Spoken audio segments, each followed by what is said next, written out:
¿Sabías que, aunque el billete de 100 quetzales dice que el primer obispo de Guatemala fue Francisco Marroquín, este dato no es del todo cierto? El primer obispo de Guatemala fue Fray Domingo de Betanzos de la Orden de Santo Domingo, quien renunció al cargo y por lo tanto se nombró a Francisco Marroquín como obispo de Guatemala. Sí, para hablar de Francisco Marroquín, realmente hay mucho que hablar de él porque es un personaje importantísimo para la historia de Guatemala. No por nada, pues su rostro y su persona y su historia salen en lo que es el billete, pues con segundo más valor de Guatemala, el billete de 100 quetzales.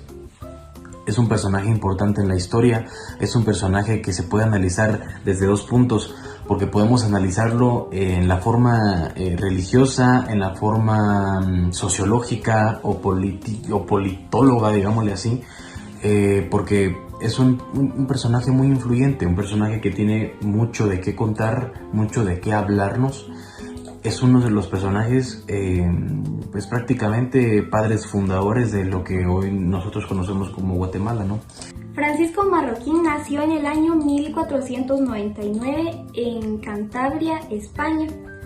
Estudió en la Universidad de Osuna en Sevilla carreras de teología y cánones, es decir, derecho.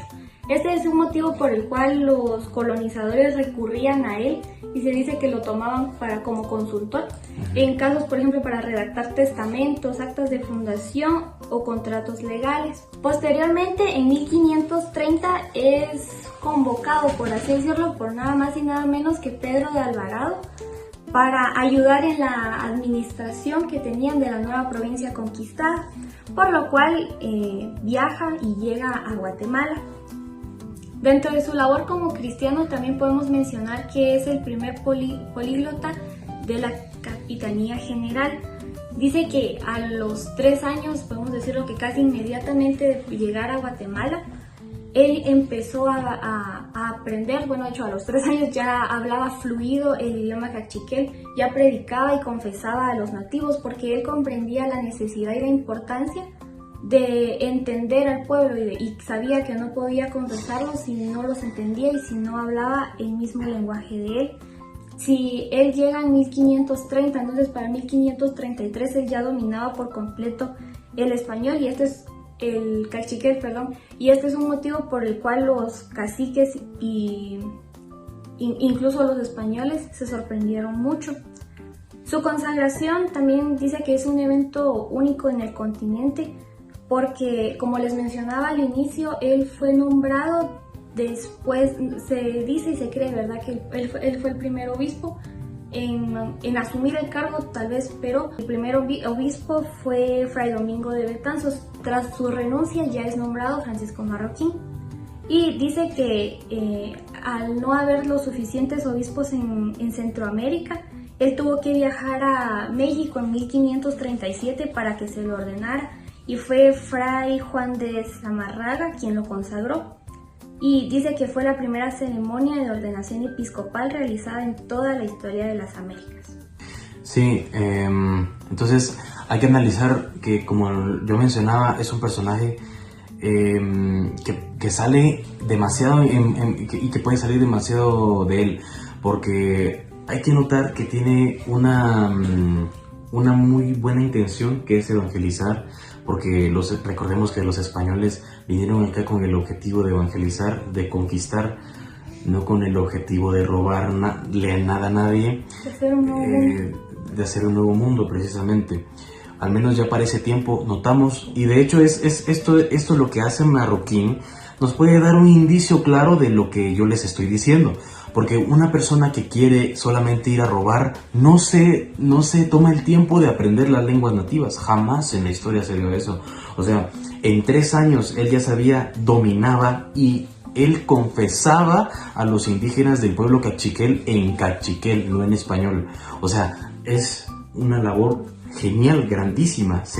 Aquí podemos hablar de la capacidad intelectual de este hombre.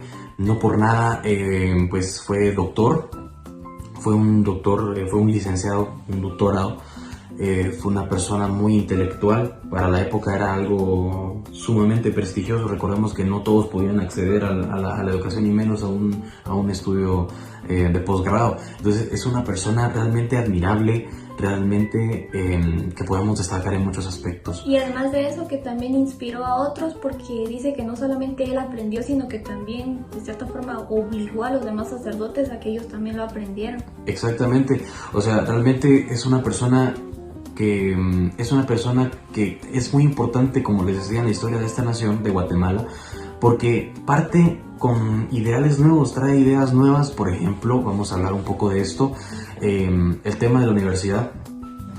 Él pues brinda su herencia, su dinero para hacer el Colegio Mayor de San Lucas.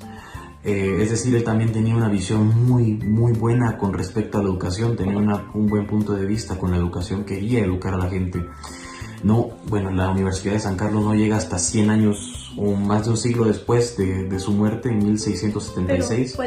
Pero fue el inicio, y de hecho él dejó el dinero para que la Universidad de San Carlos se pudiera traer a Guatemala. De hecho, es por eso que en el billete de 100 sale el rostro de Francisco Marroquín, y en la parte posterior sale pues la primera Universidad de San Carlos, ¿verdad? Bueno, vamos a ver un poco también sobre su papel importante, su papel pues resaltante en lo que fue la ciudad, en la antigua Guatemala. Recordemos que antes la capital no estaba, la capital se ha trasladado muchas veces a lo largo de la historia. Primero estaba en Ciudad Vieja, que es donde él la conoce, pero empieza lo que pues, son los fenómenos naturales que siempre, pues hace días vivimos uno, y realmente es algo que ningún ser humano, por más inteligente o poderoso que sea, no puede evitar, ¿va? En 1541 se da la erupción del volcán de agua y prácticamente inunda toda la ciudad. Entonces es ahí, por ejemplo, donde muere doña Beatriz de la Cueva, que era esposa de don Pedro de Alvarado, que era la gobernadora de la ciudad capital de Guatemala, digámosle así, de la Capitanía General.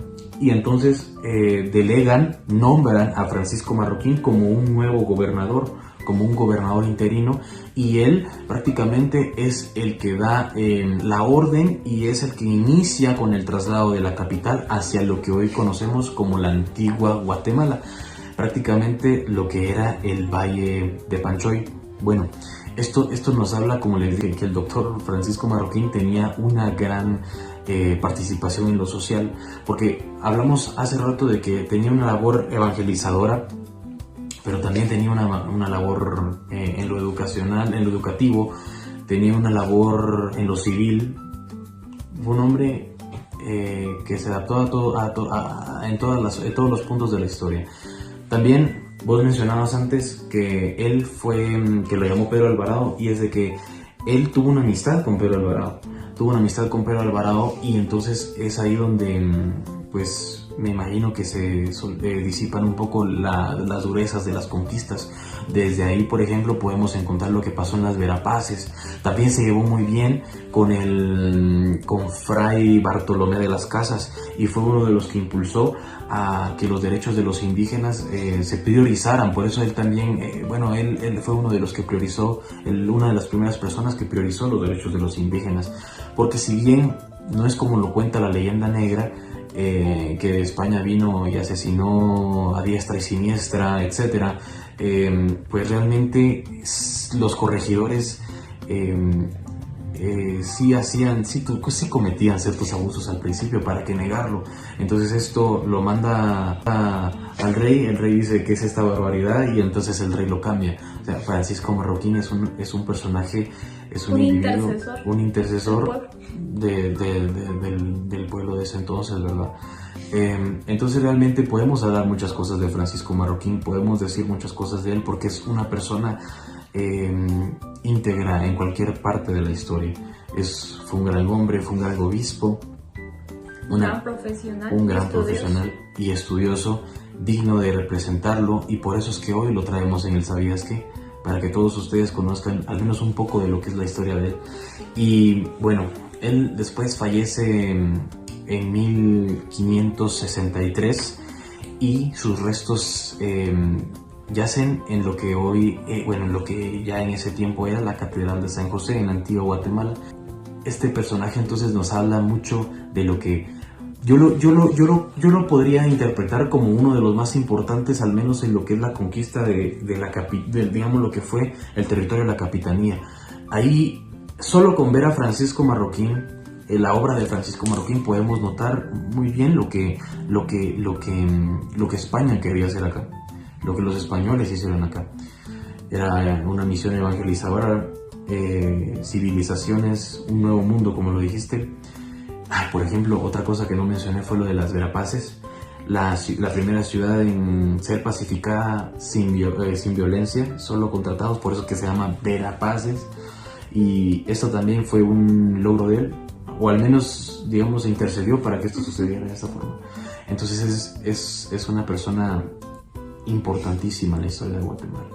Entonces esperamos que a ustedes les haya gustado este ¿Sabías qué? Después de mucho tiempo sin subir uno, pero volvemos con ustedes y pues nos da mucho gusto estar en las pantallas de los celulares, de las computadoras, de los televisores de cada uno de ustedes. Así que espero que tengan un buen día, una buena tarde o una buena noche, y pues nos saludamos en otra ocasión.